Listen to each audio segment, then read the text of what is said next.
bendecimos tu nombre, Señor. Santo, santo eres, Dios mío. Santo es tu nombre, Cristo. Oh, digno eres, Dios mío. El único digno, Señor. El merecedor.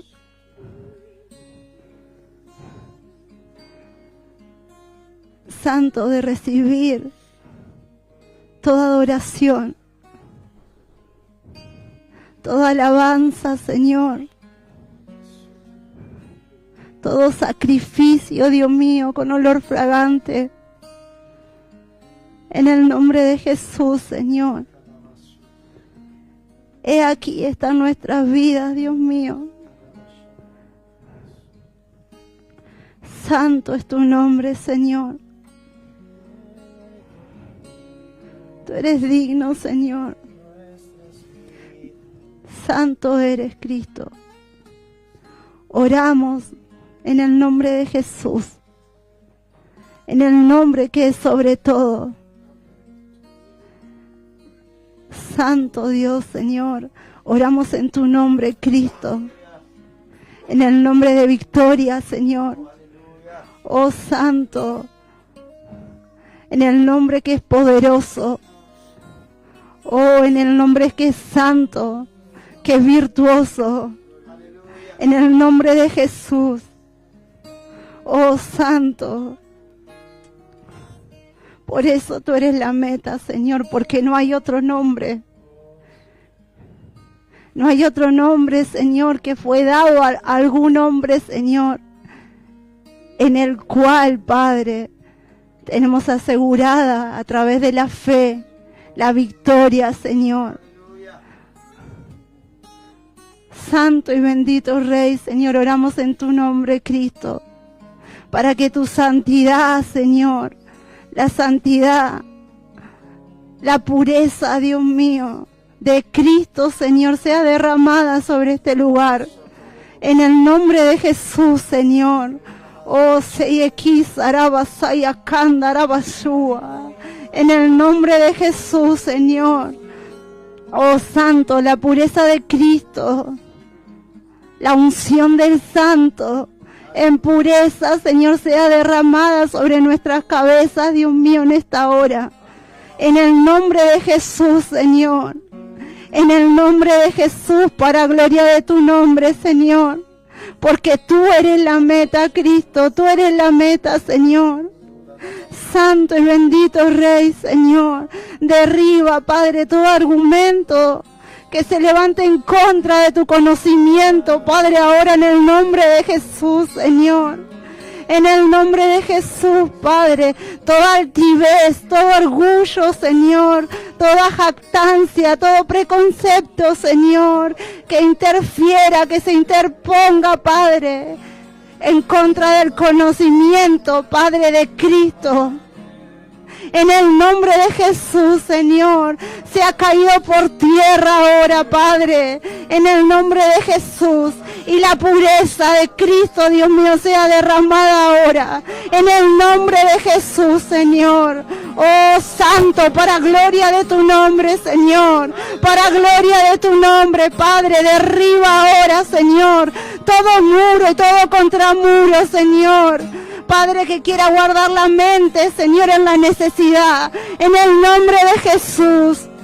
Padre, porque una cosa no es demandada, Señor, en esta tarde. En el nombre de Jesús. Y es conocerte, Padre, en el nombre de Jesús, Señor.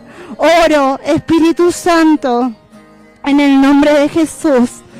Para que todo velo sea rasgado ahora. En el nombre de Jesús, Señor.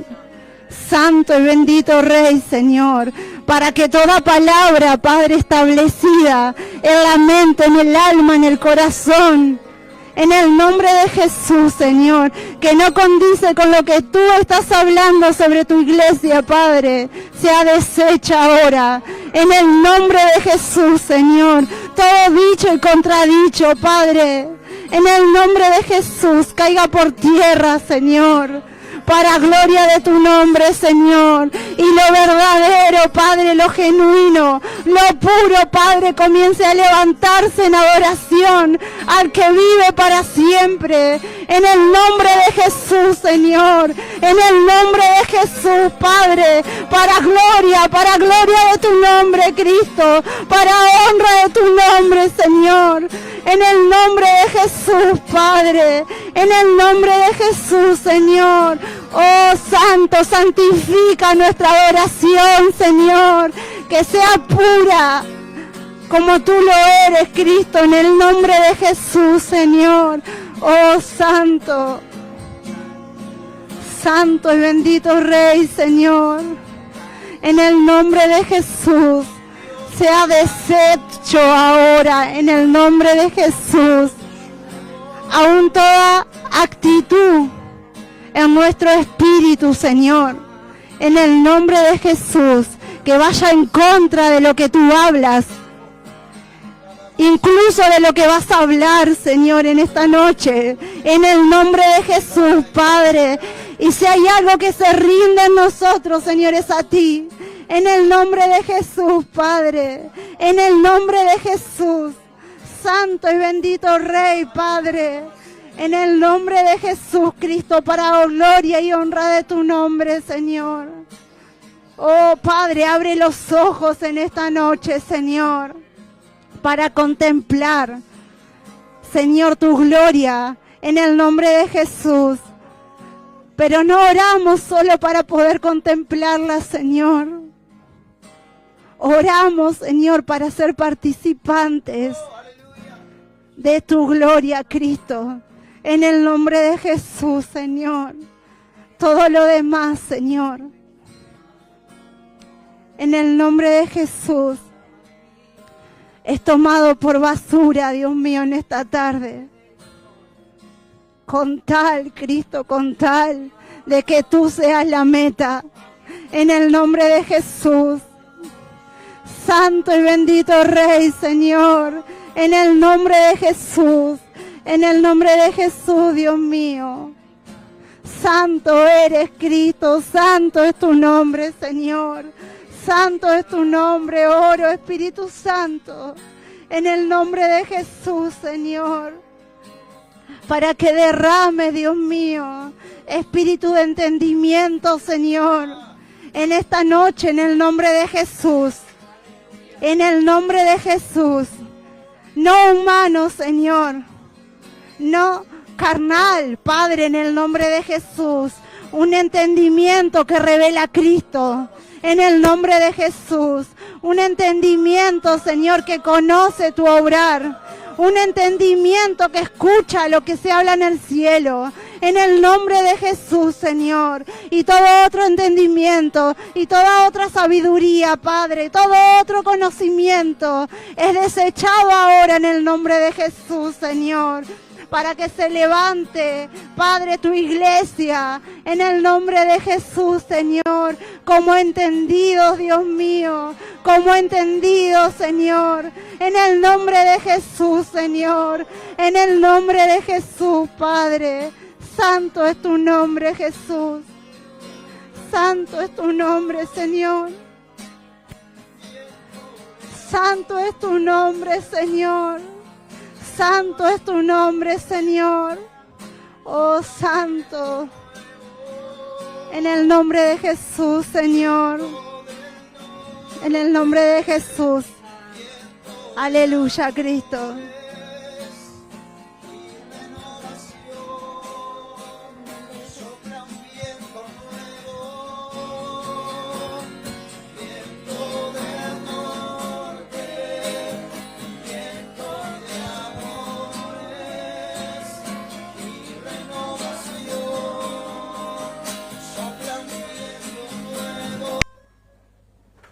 Y en aquel tiempo se levantará Miguel, el gran príncipe que está de parte de los hijos del pueblo. Será tiempo de angustia, cual nunca fue desde que hubo gente hasta entonces. Pero en aquel tiempo será libertado tu pueblo, todo lo que se hallen escrito en el rollo, y una multitud de los que duermen en el polvo de la tierra serán despertados. unos para eternidad y otro para vergüenza y confusión eterna. Entonces los entendidos resplandecerán como el resplandor del firmamento, y los que enseñan la justicia como las estrellas perpetuas de eternidad. Aleluya. Bendiciones. Qué hermoso tiempo. Amén.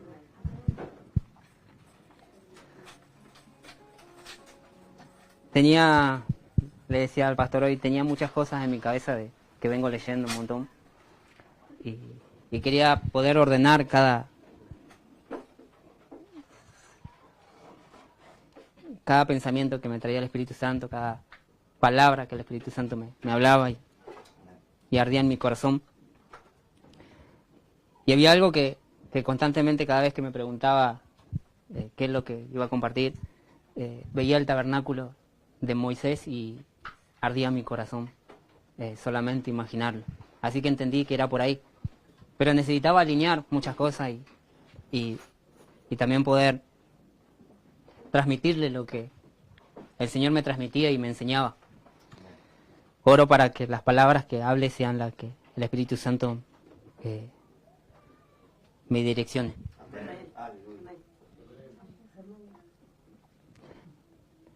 Lo que le leí era Daniel 12:13, de 12:3. Dice, y en aquel tiempo se levantará Miguel, el gran príncipe que está de parte de los hijos de tu pueblo, y será tiempo de angustia, cual nunca fue desde que hubo gente hasta entonces.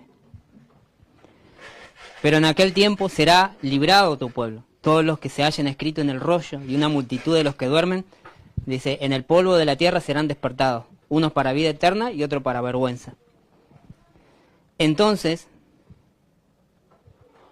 esto es Daniel 12:3, entonces, dice, los entendidos resplandecerán como el resplandor del firmamento, y los que enseñan la justicia a la multitud como las estrellas a perpetua eternidad. Y quería poder arrancar con esta palabra, que es una palabra que se viene impartiendo a nuestro espíritu constantemente, algo de que venimos diciendo cada vez que nos toca compartir a Flor, al pastor, a mí, a Fran, es que necesitábamos ser entendidos en los tiempos.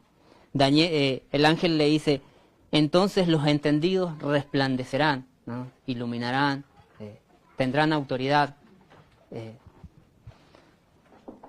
como el resplandor del firmamento. Entonces me puse a estudiar un poco, me gusta poder contextualizar cada vez que me toca compartir para que puedan entender por qué se habló cada cosa en el momento que se habló.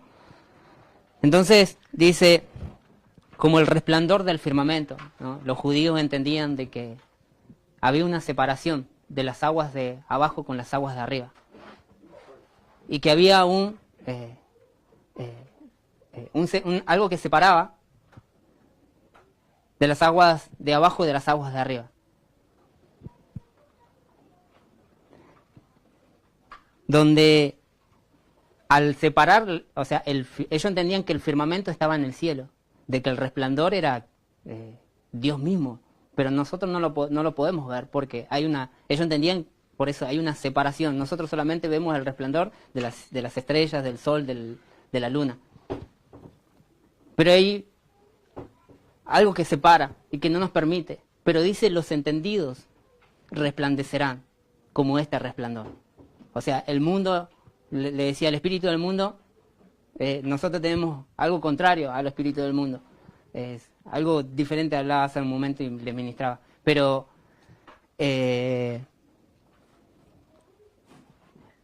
entender esto de que hay algo que nos resplandece cuando entendemos. De que no solamente resplandecemos, sino que hay algo que nos resplandece para nosotros transmitir ese resplandor. Y es Dios mismo.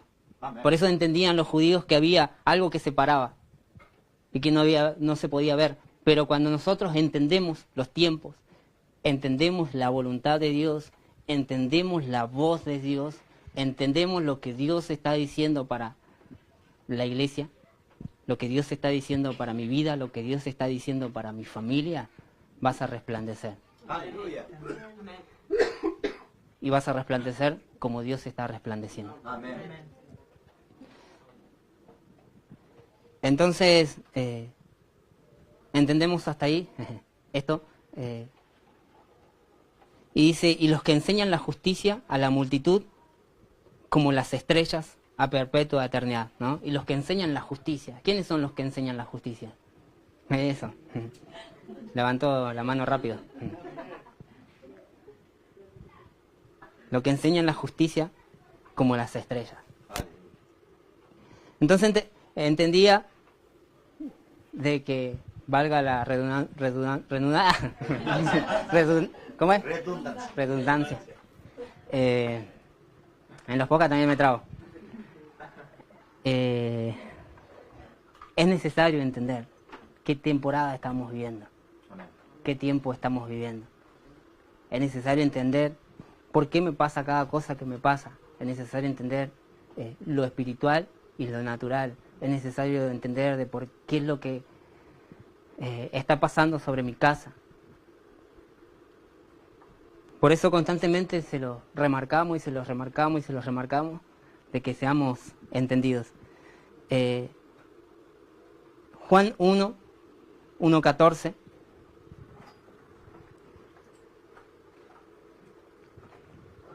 Tengo mucho para compartir.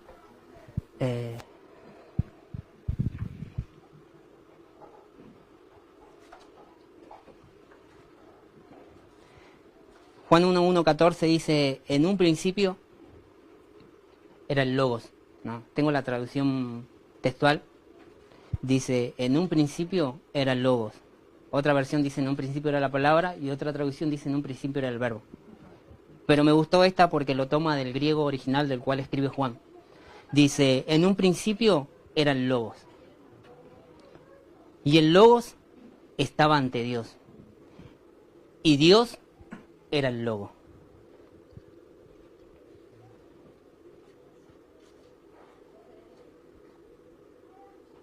Vamos de nuevo, en un principio era el Logo, era la palabra, ¿no? Era Cristo. Amén. Es lo que está traduciendo Juan. En el principio era Cristo, era el Mesías, era el ungido. Y el Logo estaba ante Dios. Y Dios era el Logo, ¿no? Acá hay una variación. Cuando dice y Dios era el Logo en el original, hay una palabra que no está. Y que en el griego les da a entender lo que Juan está escribiendo, no solamente a los judíos, sino a los griegos, lo que le da a entender es que el que estaba en el principio era la misma esencia que Dios. Amén. Te importaba la misma esencia. Amén. De que Cristo estaba al lado de Dios. Dice, en un principio estaba ante Dios todas las cosas por Él fueron hechas y sin Él nada de lo que ha sido hecho fue hecho. En Él hablaba la vida y la vida era la luz de los hombres. La luz resplandece en las tinieblas y las tinieblas no prevalecieron contra ella. Hubo un hombre enviado de Dios de nombre Juan. Este vino como testigo para que diera testimonio de la luz, a fin de que todos creyeran por Él. No por Él, dice la luz, sino para que diera testimonio de la luz verdadera, que alumbra a todo hombre al venir al mundo.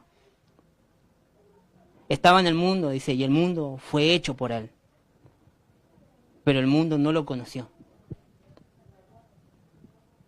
Acá está hablando algo tremendo Juan, y algo muy importante. Juan escribe, siempre digo, que es tan profundo lo que él escribe y tan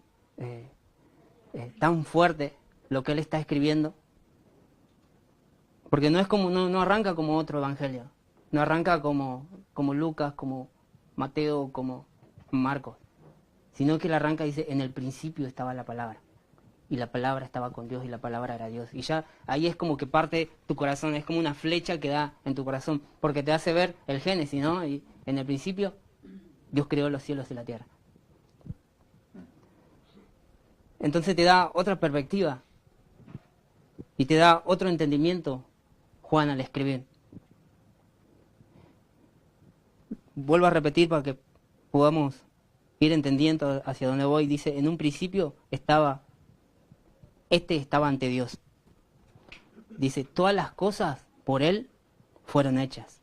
Y sin Él, nada de lo que ha sido hecho fue hecho. Voy a tratar de remarcar cada palabra para que se nos imparta esto. Dice, en Él había vida. Dice, y la vida era la luz de los hombres. La luz resplandece en las tinieblas. Y las tinieblas, dice, no prevalecieron contra ella, dice esta versión.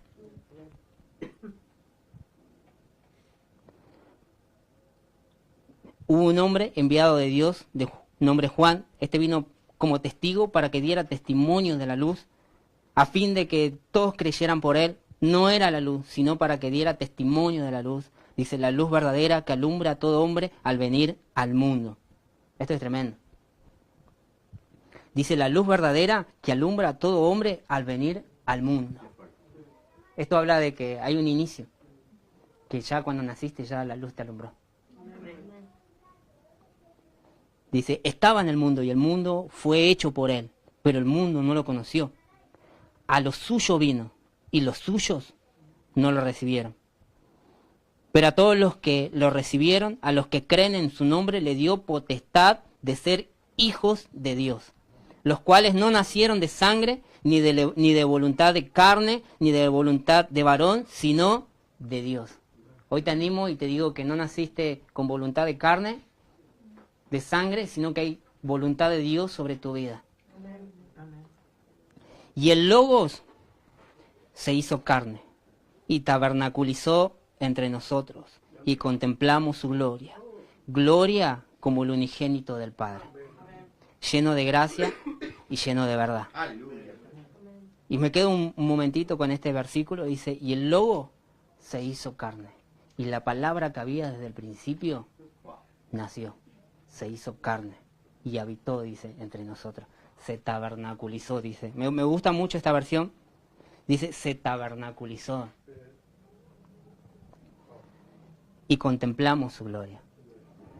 Saben que cuando leía este versículo y lo estudiaba y lo comparaba con otros versículos, dice, y contemplamos su gloria.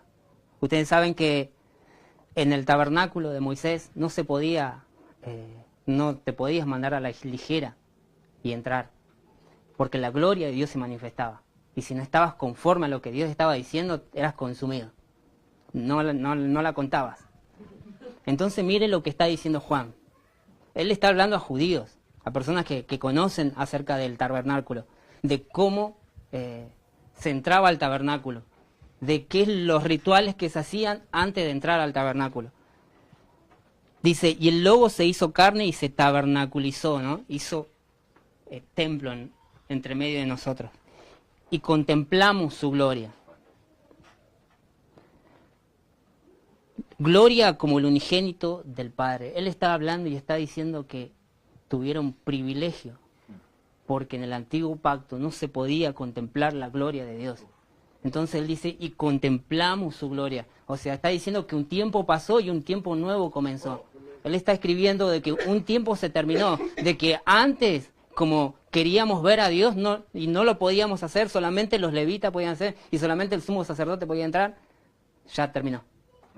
Ese tiempo se terminó. Y dice, y ahora podemos contemplar su gloria. Y contemplamos su gloria, porque se tabernaculizó, porque pudimos ver el tabernáculo caído de David.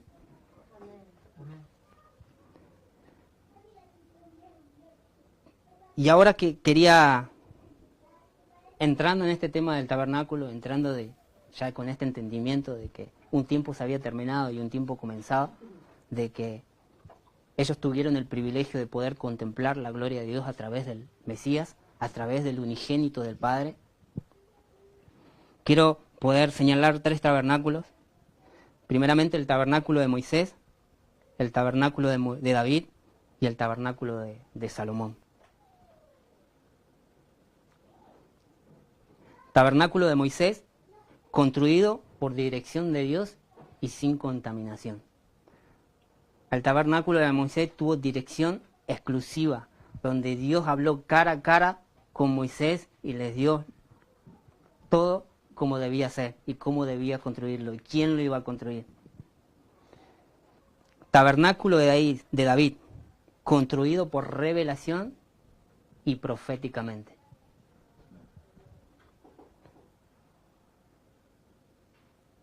El tabernáculo de David representaba lo que el Mesías iba a hacer. Y ahora vamos a ir también tomando todo. Dice, y el tabernáculo de Salomón construido por sabiduría. Representa a la iglesia. Mientras preguntaba al Espíritu Santo, no sé si vamos a tener tiempo de desglosar el templo de Salomón, pero sí entendía, y con esto se lo dejo y ya retomo lo otro, de que muchas veces tomamos esa sabiduría para construir el templo de Dios.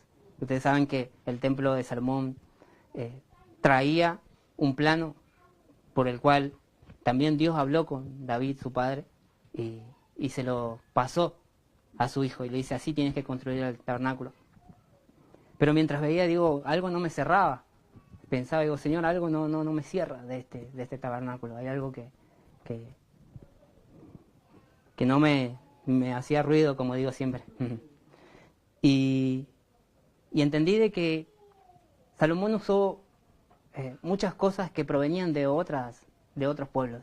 Entendí que usó madera, usó piedra, usó oro, que provenían ya de otras naciones, de otras tierras, donde eran usados para otras cosas, donde quizás venía contaminado. Y ahí pude entender de que muchas veces como iglesias construimos ese tabernáculo a Dios, con sabiduría humana, con la sabiduría de Salomón, diciendo, bueno, yo estoy construyendo, pero estoy construyendo conforme a cómo quiero construirlo. Y cuando leí el tabernáculo de Moisés entendí, digo, wow, qué tremendo. Porque en el tabernáculo de Moisés fue dirección plena de Dios, no había contaminación. En cambio, si podemos, después los invito a que lean. Cuando leemos Salomón, él usa hasta personas, trae personas de otras naciones para construir el templo. Pero bueno, ahí lo dejamos. Quiero, para que podamos... decíamos, el tabernáculo de Moisés, construido por dirección de Dios y sin contaminación, representa totalmente cada lugar al Mesías. Lo podemos encontrar a partir de Éxodo 25. Ahí encontramos cómo Dios empieza a hablar con Moisés y le empieza a detallar cómo tiene que ir construyendo el altar.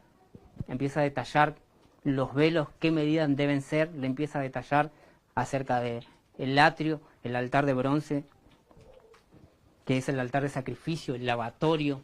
Empieza a detallar cuando ya entra al lugar santo, hay un velo que cubre el lugar santo, lo que tiene que estar, que es la mesa para los panes, el candelabro o la menorá, el altar del incienso. Después hay otra cortina que separa ese lugar santo del lugar santísimo, donde está el arca del pacto o el arca del testimonio. Y cada utensilio, cada lugar no estaba puesta como porque, bueno, quiero ponerla, dijo Dios, sino que todo representaba al Mesías. Podemos ver que cada velo representaba al Mesías, y se los voy a... Y ahí se van a dar cuenta la palabra de lo que dice Jesús, ¿no? Dice, el primer velo, cuando para entrar al templo, se llamaba el camino. El segundo velo, para entrar al lugar santo, se llamaba la verdad. Y el tercer velo, la vida. Ahora, ¿qué nos hace ver? Apenas pensamos, camino, verdad y vida. Al versículo de Jesús cuando habla, ¿no? Dice Jesús, yo soy el camino, la verdad y la vida. Por eso me gusta poder contextualizar todo. Y porque Jesús no dijo nada al azar. Jesús lo dijo entendiendo y conociendo a quién le estaba hablando. A un pueblo judío que entendían del tabernáculo. Entonces le dice, yo soy el camino. El que entra al tabernáculo. Después dice, yo soy la verdad. El que entra al lugar santo donde están los panes, donde está la menorá, donde está el incienso. Yo soy la vida. Solamente por mí pueden entrar al lugar santísimo. a donde está el arca. Entonces encontramos el altar del sacrificio, que representa, se lo voy a dar cada representación para que podamos ver de qué es el tabernáculo, es el Mesías mismo. El altar del sacrificio representa el sacrificio de Jesús en la cruz. En el altar del sacrificio, como dice la palabra, se sacrificaban los animales y se ofrecían en holocausto a Dios. Entonces representaba eso, proféticamente, de que en su momento iba a venir el Mesías y necesitaba ser ofrecido en holocausto a Dios. El lavatorio representa la purificación por medio de la palabra. Y ahí ya volea cuando dijo Jesús, ustedes no necesitan ser lavados, solamente las manos, porque mis palabras los purificaron. ¿Entiende por qué? Como le decía, cada palabra que Jesús dijo no la dijo al azar. El arca del testimonio significa Cristo mismo, la misma esencia de Dios, la vida estaba en ese lugar, era Cristo. La mesa del pan significa a Jesús nuevamente, diciendo, yo soy el pan de vida. Yo soy el pan de vida. El candelabro significa a Jesús como luz sobre las naciones, a Jesús como luz de la iglesia, a Jesús como luz. Entiende que cada parte simboliza algo de Cristo, simboliza una porción de Jesús, simboliza algo que aún Jesús mismo dijo.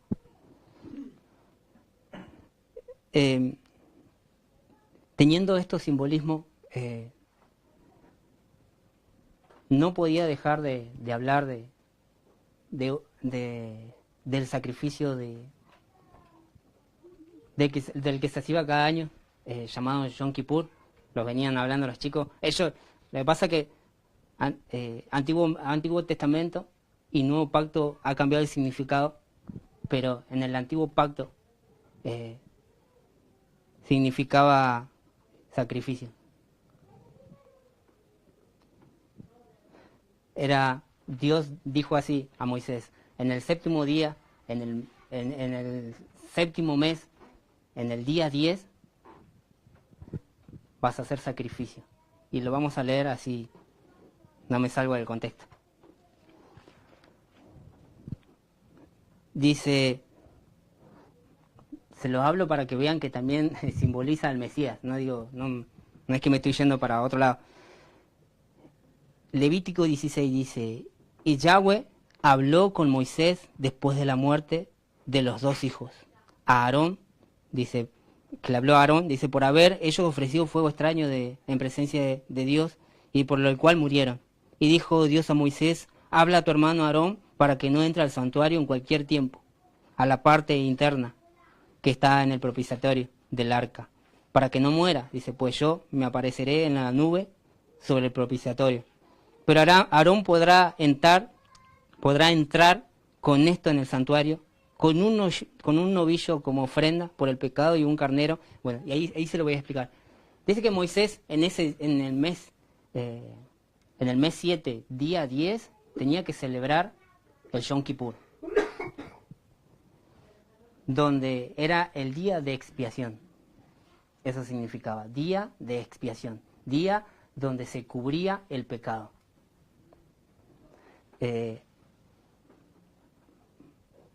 Entonces Dios le dice esto a Moisés, el mes 7, día 10, vas a entrar, le vas a decir a tu hermano que tiene que entrar, pero hay una forma de hacerlo. Entonces dice, primeramente, Aarón se tiene que lavar todo el cuerpo, con agua, y esa agua se encontraba en el lavatorio, adentro del atrio. Luego de lavarse las manos, y el cuerpo se debía vestir de lino fino. Cada parte del cual constituía la indumentaria del sacerdocio y del sumo sacerdote era de lino fino. Luego de eso se presentaba, él debía presentar un becerro o un toro, que es lo mismo, ante Dios, para el perdón de su pecado y del pecado de la familia, el pecado de la casa. Entonces, venía Aarón, se lavaba, se cambiaba, se ponía la ropa sacerdotal que debía tener, la correcta, agarraba, sacrificaba el toro en holocausto a Dios, esa sangre la agarraba y la llevaba en un traducido argentino, en un cuenco, ahí está, en un cuenco, iba a decir bol, traducido en argentino. En un cuenco, agarraba un cuenco y llevaba esa sangre hasta el lugar santo. Y ahí debía llenar ese lugar santo de incienso. Tenía que estar lleno, que no se vea, porque si no podía ser consumido por la gloria de Dios. Porque Dios iba a presentar arriba del propiciatorio. Entonces tenía que llevar con el dedo, tirar y rociar el propiciatorio. ¿Se acuerda que el propiciatorio está arriba del arca del pacto? Es la tapa. Tiraba ahí. Donde Dios recibía ese sacrificio y para poder entrar. Entonces salía, cuando salía se presentaban 2 machos cabríos. Un macho era para el sacrificio del pueblo y el otro macho necesitaba quedar vivo. Entonces un macho cabrío se lo llevaba a Aarón, lo sacrificaba, lo ofrecía en holocausto a Dios. Primeramente le ponía la mano, vamos a decir que este es el macho cabrío, le ponía las manos acá así y transfería todo el pecado del pueblo sobre ese macho cabrío. Después lo sacrificaba, la sangre nuevamente era llevada al propiciatorio, donde era recibida por Dios, siempre y cuando sea recibida, siempre lo decíamos, porque podía no ser recibida y chau, el sumo sacerdote. Aparentemente fue recibida porque Aarón murió de otra cosa. Es bueno. Duro más. Pero entraba con miedito, ¿o no? El macho necesitaba ser de 1 año y perfecto. Si no era perfecto, ahí sí. Necesitaba ser perfecto. Pero había uno que quedaba vivo. Había un macho cabrío que quedaba vivo. Y que nuevamente Aarón agarraba y transfería los pecados del pueblo sobre ese macho cabrío, que después había una persona específica, y siempre de la tribu de Leví, lo llevaba al desierto. Que eso simbolizaba que era sacado el pecado del pueblo y quedaba afuera.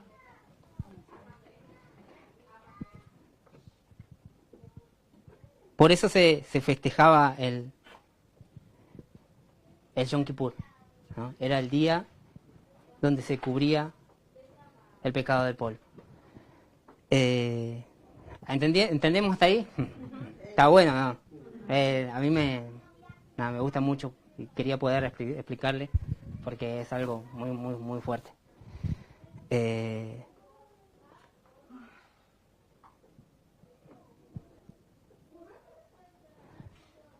Pero esto también simbolizaba a Cristo.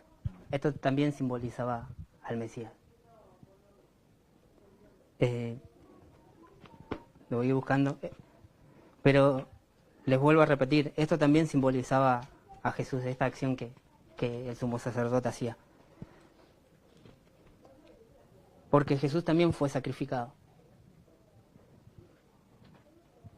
Pero hay algo tremendo que dice, es que también fue sacrificado afuera. Ustedes saben que la grasa de estos sacrificios era sacada, entonces se la quemaba en otro lugar. Y eso simbolizaba a Jesús siendo crucificado fuera del pueblo, siendo crucificado fuera de la ciudad. Por eso Jesús no, o sea, todo tiene un simbolismo. Y Jesús dijo, o sea, dice, lo que ustedes leían, el antiguo pacto, es sombra y figura de lo que había de venir. O sea, que yo vine a cumplir la voluntad del Padre. Yo vine, o sea, todo lo que entendían los judíos era lo profético de lo que iba a pasar. Y era necesario que Jesús lo cumpliera así.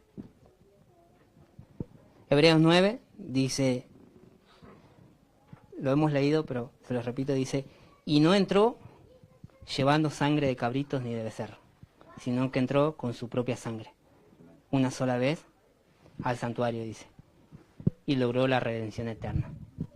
¿Pueden entender la magnitud de lo que está hablando el escritor de los Hebreos?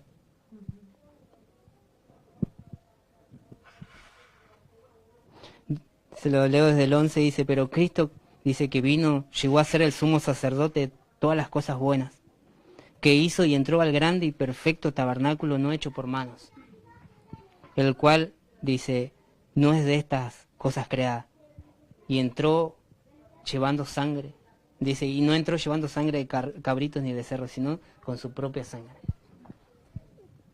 ¿Entienden? El antiguo pacto marcaba una dirección, decía, Dios le dijo a Moisés, tenés que hacer así, así, así, así. Pero Jesús viene, entra al tabernáculo de los cielos. Vamos a imaginarlo con un cuenco de sangre y dice, esta es mi sangre. Se la presenta a Dios, porque voy a ser insistente, amado. Todo era representación, el atrio representaba a Cristo, a Dios mismo. Entonces se la llevaban con un cuenco a Dios y Dios la acepta. Y logró, dice, la redención eterna. O sea, leíamos que una vez al año debía entrar el sumo sacerdote para el perdón de los pecados y por todo ese año iba a tener perdón. Y iba a ser cubierto el pecado. Pero viene Jesús, hace el sacrificio y su sacrificio es eterno. Ya no se necesita de un sacrificio una vez al año.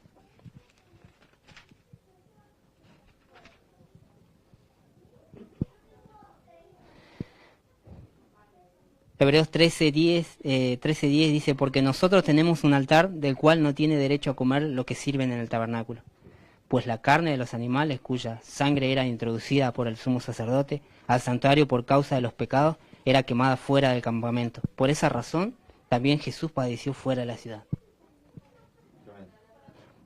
para santificar a su pueblo por medio de su propia sangre. También simbolizaba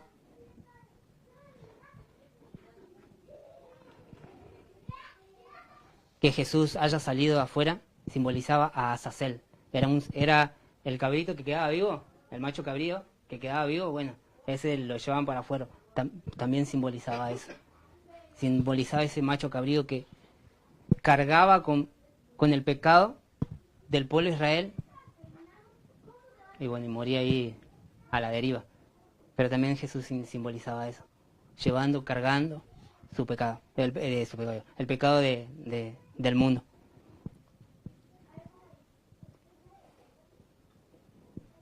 Eso es tabernáculo de Moisés. Tabernáculo de David, construido por revelación y proféticamente, representaba lo que el Mesías haría. Vamos a Primera de Crónicas 16. Entonces ahí ya nos encontramos con un David que siempre lo vemos como que sale de la estructura.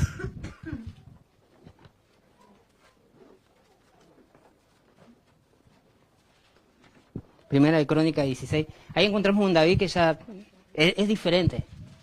Lo que él presenta y el holocausto que hace y cómo se acerca a Dios ya nos da otra imagen de cómo él se acercaba.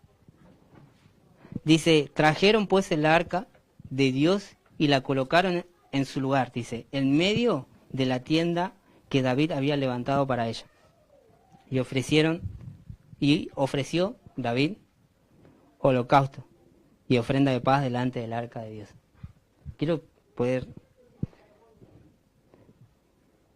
Dice, y trajeron el arca de Dios y la colocaron en su lugar. Quiero que se pueda imaginar, en medio de la tienda que estaba en Jerusalén. David había levantado una tienda. Ya no había lugar santo, lugar santísimo, ni atrio. Había una tienda. Y ofreció holocausto. Esto es tremendo. O sea, por eso le digo, David rompió y lo que hizo fue profético. Y ofrenda de paz delante de ¿quién? Delante de Dios. Primeramente podemos ver de que el arca del pacto es introducida a la tienda y la colocan en el medio de la tienda. No hay separación. No hay separación. me olvido. No hay separación en este tabernáculo. Por eso le decía que era profético a lo que el Mesías iba a hacer. O sea, podemos ver que simboliza el Mesías después de la cruz, rompiendo el velo e introduciéndonos a nosotros como hijos al lugar santísimo. Entonces, David entendía todo, entendía todo. Entendía todo.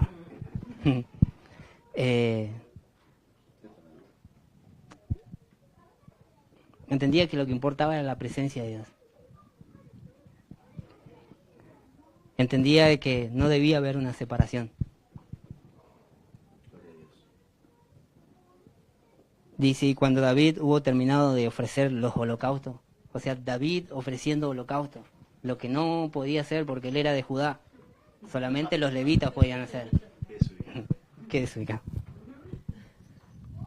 Pero ¿recuerdan la prédica cuando el pastor nos habló acerca de David y el sacerdocio de Melquisedec?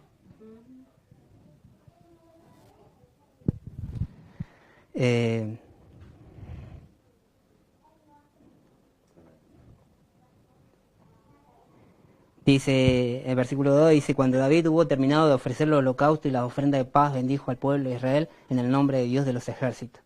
A todo el pueblo, dice, a toda la casa de Israel, hombres, mujeres, jóvenes, niños, a cada uno se le repartió una torta de pan, un trozo de carne y una torta de pan blanco y fino. Y todo el pueblo se marchó, cada uno a su casa. Hacía todo lo que no debía hacer. Y ahora sí dice, designó a los levitas para que ministraran delante de Dios ante el arca, para que celebraran, dieran gracias y alabaran a Dios, el Dios de Israel.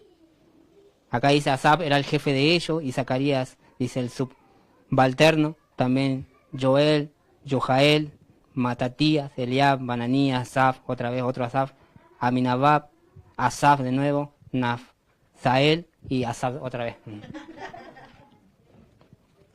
Eran varios.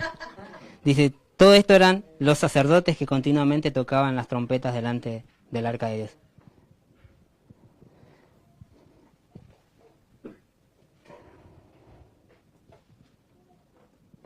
Ya en el 37, dice, entonces dejó allí ante el arca del pacto de Dios a Asaf y a sus hermanos.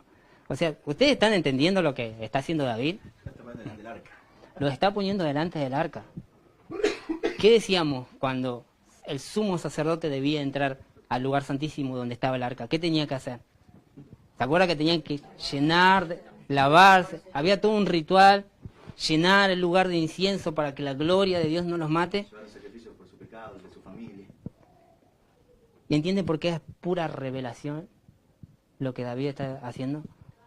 A David se le corrió el velo.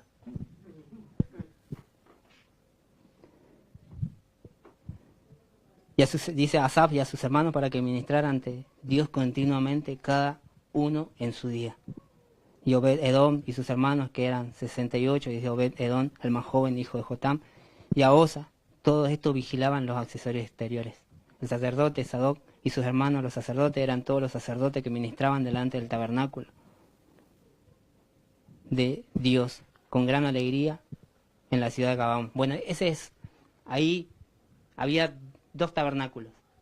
Estaba el tabernáculo de Gabaón, donde se seguía haciendo lo mismo, pero el tabernáculo de David, en Jerusalén, donde ya él hacía lo que quería, no. Lo que quería, no. Lo que hacía por lo que se le reveló.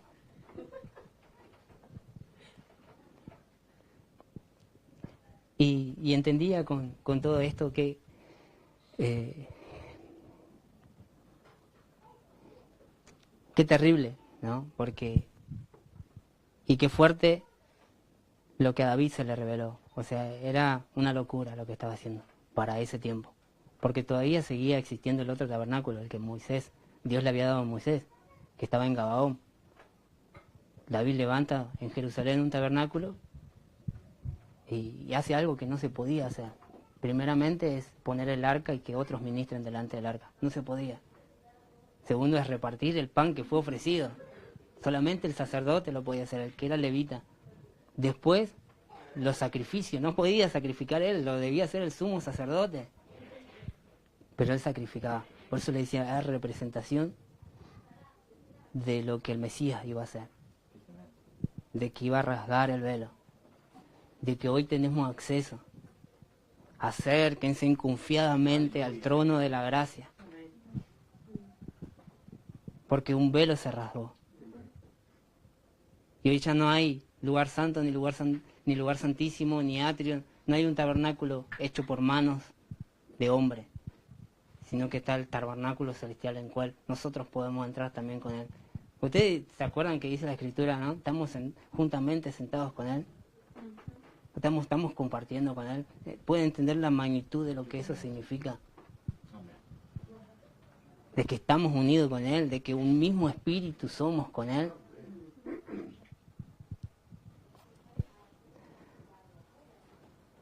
Y le decía, ¿no? Entendido en los tiempos, le puse los entendidos resplandecen, porque todo tiene su tiempo. Hubo el tiempo donde el tabernáculo de Moisés debía ser dirigido así como Dios lo dijo. Hubo un tiempo donde el tabernáculo de David debía ser dirigido así como David lo hizo. Y hubo un tiempo donde el templo de Salomón debía ser como debía ser. Pero cada momento se debía entender la temporada y el tiempo. Arranqué diciéndole, los entendidos resplandecen, los que entienden la voluntad de Dios resplandecen, los que entienden la temporada que estás pasando resplandecen, los que entienden la voz de Dios y entienden lo que Dios está diciendo sobre tu vida, resplandecen. Y muchas veces, y ahora que quiero entrar a un tema más complicado. Por eso le decía, Señor, tengo un montón de cosas. Porque la casa está caminando en una temporada. Porque esta casa Tierra Fértil, está caminando en una temporada.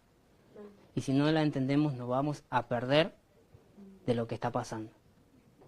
Ayer pasó cosas tremendas, cosas hermosas en Uxan. Es como cosas que ojo no vio ni oído yo, ¿no? Pasaron cosas hermosas en Uxan. Los que fueron lo vieron. Pero si no lo entendés, te vas a perder de disfrutar ese tiempo. Amén. Si no entendés lo que Dios está diciendo sobre tu vida, sobre tu casa, sobre tu familia, vas a perder no solamente el disfrute, sino que te va a ser doloroso. Sino que la vas a sufrir. Sino que no lo vas a querer. Porque no estás entendiendo lo que Dios está diciendo. Pero si entendés, vas a empezar a caminar por fe.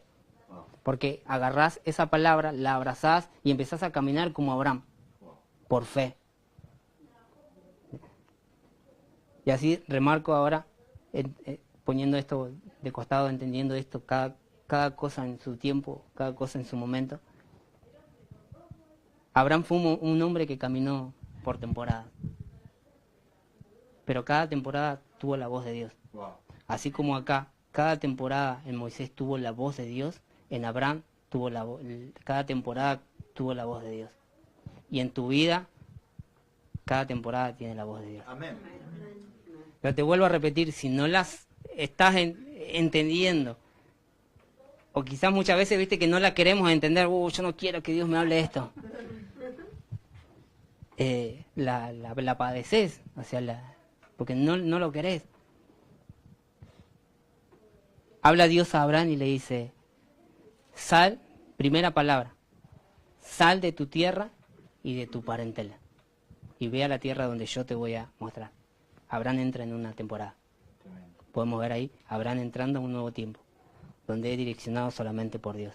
Era necesario de que Abraham salga de su tierra porque había contaminación, porque había idolatría, porque él tenía un corazón diferente. Primera palabra, sale abrazando esa palabra y caminando por fe.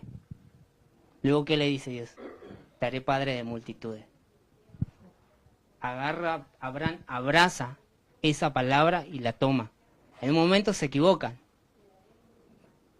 pero sin dejar la palabra al lado, sino que se equivocan porque Dice, Sara, yo puedo ser madre con esta edad, ¿por qué no te relacionas con mi sirviente? No, hay un error, pero esa palabra igual estaba. Él dice, él la abrazó erróneamente en ese momento, pero la palabra estaba y la abrazó.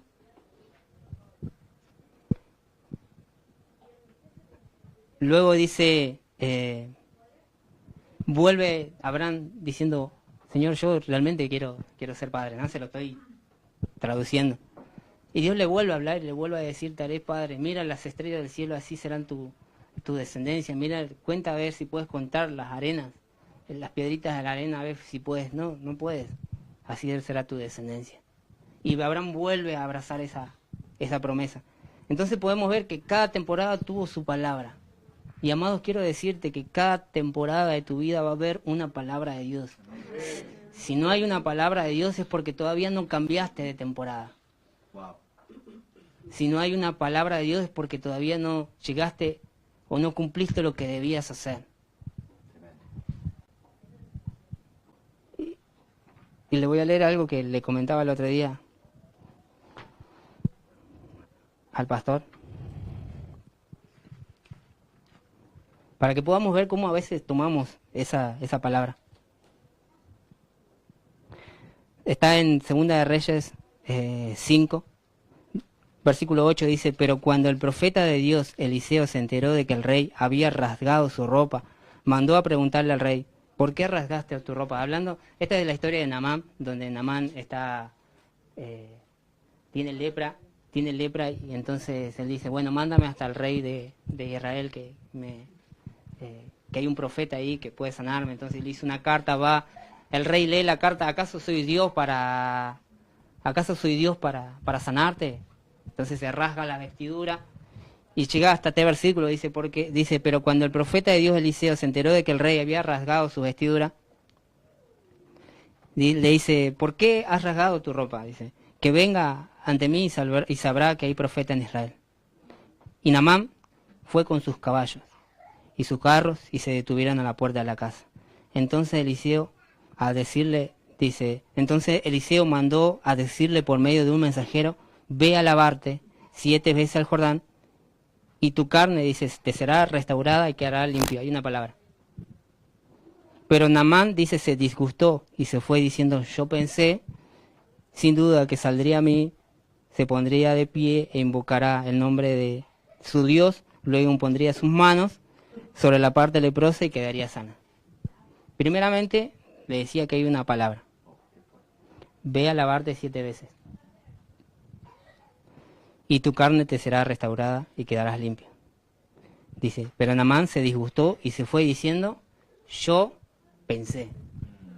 Y dije, cuando leí esa parte, ¿viste? Cuando abrí la escritura y resplandece esa palabra solamente, porque es todo un versículo, pero dice, yo pensé de que el profeta iba a hacer tal cosa. Entonces cuando se complica la cosa, cuando venimos con esas cuestiones en nuestras cabezas. Porque capaz Dios dice, ve a lavarte al río San Lorenzo. Al río San Lorenzo, un río de allá de Jujuy. Al río San Lorenzo, o al río de la Plata, ve a lavarte al río de la Plata 7 veces y sal. Yo decía, pero señor, yo pensé que iba a venir el pastor y me iba a poner las manos. ¿Entienden? O sea, ese yo pensé ya crea una barrera.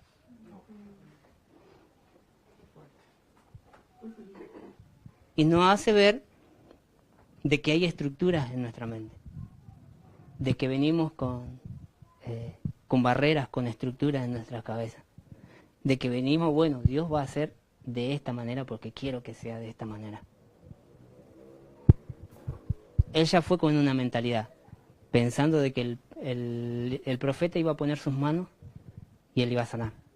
Que iba a orar a su Dios e iba a sanar. Ya fue con un pensamiento. Y ahora te quiero preguntar, ¿cuántas veces venimos con ese pensamiento de Dios? Cuando Dios nos da una palabra. Ah, Dios, pero yo pensé que iba a ser de tal forma. Y si mejor no es de esta forma y la acomodamos por este lado. Por eso le digo, los entendidos resplandecerán. ¿Entienden? Los entendidos resplandecerán. Cuando tú entiendes la palabra de Dios y lo que Dios está diciendo, vas a resplandecer, ¿entendés? Vas a tener autoridad. O sea, no va a haber nada que te pare porque vas a caminar en dirección a lo que Dios está diciendo. Vas a ser un Abraham, vas a salir por esa palabra, vas a caminar en fe y vas a ser de testimonio. Hebreo 11 dice, la fe viene por el oír.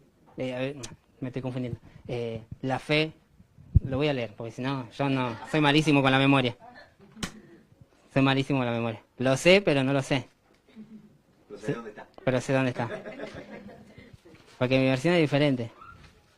Dice, ahora bien, la fe es la convicción de las cosas que se esperan como si ya fueran realidad y la revelación de las cosas que no se ven. Se lo vuelvo a repetir. Dice, ahora bien, la fe es la convicción de las cosas que se esperan como si ya fueran realidad. Primeramente, ¿qué se espera? ¿Qué se espera? Porque no estaba hablando, bueno, estoy esperando un buen trabajo, estoy esperando una buena casa. Perdón que ponga estas cosas, ¿no? Pero por ahí no quiero señalar a nadie, sino cosas que se me vienen a la mente. No sé, ¿qué espero? Un ministerio poderoso. Vamos por ese lado. ¿Qué espero? Un ministerio poderoso que salga a las naciones y visite, no sé, todas las iglesias del mundo. Pero si, amén, pero si Dios no lo dice, ahí está la cuestión. Porque la fe viene por el oír. Ayer justo lo compartía Mel también. La fe viene por el oír y por oír a Dios, su voz. Entonces, muchas veces somos mal enseñados a decir, a ver, voy a alcanzar esto por fe. No podés alcanzarlo. O sea, todo lo que alcances, primeramente, todo lo que alcance primeramente va a ser por tu voluntad. Por tu voluntad. Porque, bueno, yo lo quiero alcanzar. Mientras no haya voz de Dios. Eso es lo que está diciendo. La fe es la convicción de las cosas que se esperan como si ya fueran realidad. O sea, la palabra está, entonces ya está. Eso es lo que está diciendo Hebreos. La palabra, Dios te dijo esto, ya está. Y es la revelación de las cosas que no se ven. O sea, no se rasgó el velo y ahora sí puedo ver la palabra. Lo que Dios está diciendo. Y por esta recibieron testimonios los antepasados. Y esta palabra quiero impartirte. Que por esta fe recibieron testimonio los antepasados. Y ahí se lo leería, pero sería como... Ya pueden ver cada palabra. Pueden leer cada acción. Pueden leer cómo caminó cada uno. Hasta diciendo, y el mundo no fue digno de verlos. El mundo no fue digno de recibirlos. Amados, yo quiero impartirte esta palabra, de que el mundo no va a ser digno de que camines en esa fe. El mundo no va a ser digno. Te vuelvo a repetir, la fe no es alcanzar lo que yo quiero alcanzar. Veo esto, lo voy a alcanzar por fe. No, la fe es alcanzar lo que Dios está diciendo. Si Dios te llamó como Jeremías, ya está, vas a ser un Jeremías. Y va a caminar como Jeremías caminó en naciones. Vas a tener la autoridad para arrancar, para destruir, para levantar y para edificar. Ya la palabra está soltada. Si Dios te dijo que vas a viajar a varios países, vas a ir, pero es porque Dios te dijo. Pero todo depende de lo que Dios te dice.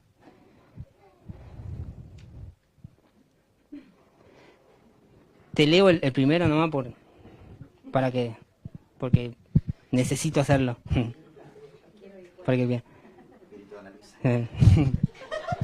Dice, porque por fe, para darle contexto, dice, porque por fe comprendemos que el mundo fueron hechos por la palabra de Dios. De modo, de lo que se ve, fue hecho de lo que no se ve. O sea, primeramente lo que leí acerca del logo, lo que leí acerca de lo que ya estaba escrito, de que el verbo se hizo carne, de que todo lo que leímos del tabernáculo, todo eso se hizo carne. Si no lo creemos, eso es lo que está diciendo. Por fe solamente podemos verlo. Dice, porque por fe comprendemos que los mundos fueron creados por la palabra de Dios, por Cristo. De modo que lo que no se ve fue hecho de lo que se ve, de lo que no se ve. Dice, por la fe, Abel ofreció a Dios un sacrificio superior al de Caín. Y ahora sí voy a ir terminando, así ya, si quieren ir pasando, no sé. Ahí.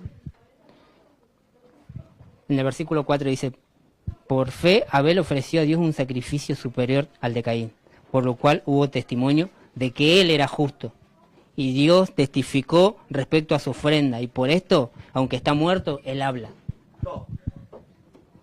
Se lo vuelvo a repetir y se los desgloso un poquito. Dice, por fe Abel ofreció un sacrificio. Volvemos al Génesis. Está Abel y está Caín, los dos hijos de Adán y Eva. Caín primeramente sale de su corazón ofrecer un sacrificio a Dios. Nadie se lo pide. Dios no le dice, no, ofréceme algo. No. Él agarra un sacrificio y dice que es, no un sacrificio, agarra una ofrenda y ofrece del fruto de la tierra. Pero viene Abel y dice, voy a hacer lo mismo que mi hermano. Voy a ofrecerle algo a Dios. Pero él ofrece un becerro. Él ofrece una ovejita. Y Dios se agradó más de la ofrenda de ¿quién? De Abel y no la de Caín. Dice que no le agradó la ofrenda de Caín. Pero acá vemos por qué. Dice porque por la fe ofreció. O sea, porque primeramente él escuchó a Dios. Y algo que Caín no hizo. Él ya tuvo una palabra y algo que Caín no se detuvo a decir, a ver, ¿qué es lo que Dios está diciendo? Entonces, vemos,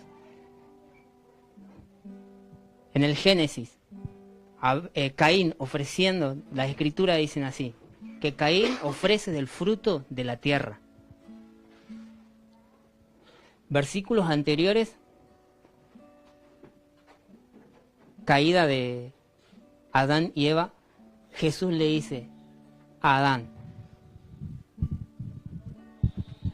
por lo que hiciste, por tu pecado, maldita será la tierra. Y acá te traigo una revelación. Dice, por tu causa, por tu caída, por tu pecado, maldita será la tierra. ¿Y qué es lo que le estaba dando Caín? Del fruto de la tierra. Ahora podemos entender de por qué Dios no aceptó su ofrenda. No porque fue malísima. No, si dice que eran de lo primero de los frutos. Sino que había algo que no estaba entendiendo, que no se detuvo, que no escuchó la voz de Dios. Dios dijo a Adán, maldita es la tierra por tu causa. ¿Qué le da a Abel? Le digo, Caín, fruto de la tierra. Fruto de la maldad que había en la tierra. Pero pero Abel viene y da una ofrenda profética. Una ofrenda con revelación. Una ofrenda como David, donde el velo se rasga. Por eso, amado, te invito a que puedas entrar a la temporada que Dios te está llevando a que entres. Hay una voz que está hablando y es la voz de Dios sobre esta casa.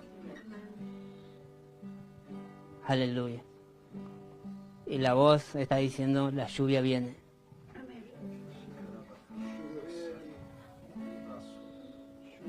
La lluvia viene. Aleluya. La lluvia viene.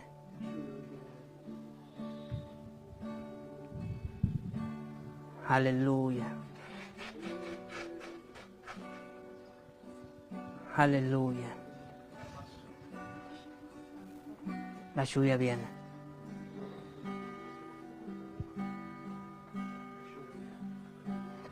Sé que ahora empiezo a ministrar tu corazón. Sé que todo lo que hablé es una enseñanza y está bueno conocerlo. Y está bueno introducirnos. Porque nos hace entender quién es, todo lo que la Escritura señalaban del Mesías, nos hace verlo. Y está buenísimo.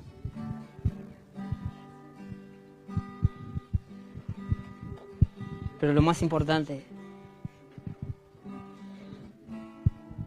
es que te quiero impartir esta palabra, de que entres a la temporada de esta casa. De que entres a la temporada de esta casa.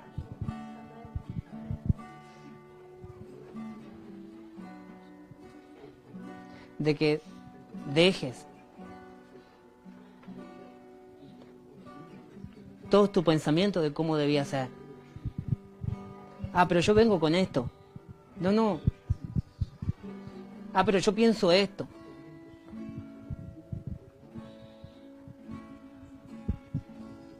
Y quiero decirte, no es como vos pensás. Es como Él está hablando sobre ti. Por eso entra la temporada. Oh, aleluya. Aleluya. Aleluya.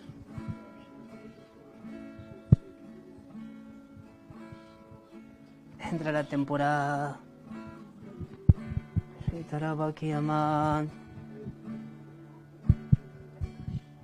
Aleluya.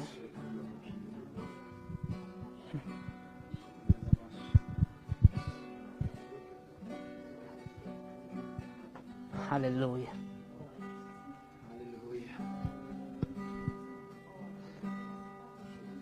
Dijo Jesús, los campos están blancos.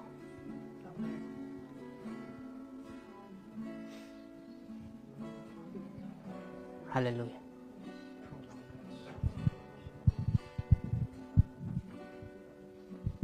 Los campos están blancos.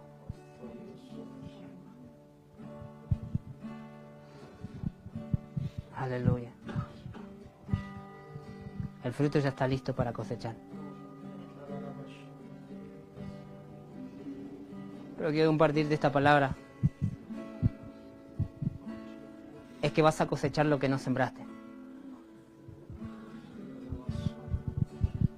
Aleluya. Vas a cosechar lo que no sembraste.